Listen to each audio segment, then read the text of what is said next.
నది వరకు ఉన్నటువంటి ప్రాంతాన్ని కళింగ సీమ అని పిలువబడతారు.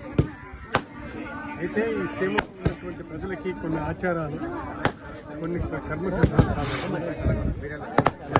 దానికి అనుగుణంగానే అప్పట్లో ఈ బాలయాత్ర అనేటువంటి బాలయాత్రగా ఏమిటంటే మనకి ఈ ప్రాంతం మధ్యలో ఉన్నటువంటి చాలామంది ఇక్కడ సుకర్ణం, తర్వాత బాలి, ఇండోనేషియా ఇవన్నీ కూడా వాళ్ళు వెళ్ళి వ్యాపారాలు చేసుకుని వస్తున్నారు. ఈ మధ్యలో విపరీత కొంతమంది బ్రతికే వాళ్ళు, కొంతమంది చనిపోయారు.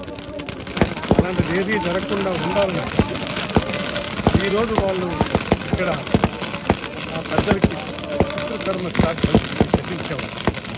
ఆ విధమైనటువంటి ఒక గొప్ప పవిత్రమైనటువంటి కార్యక్రమం. ఆ కార్యక్రమాన్నే మనం చేసుకుంటూ వెళ్తున్నాం.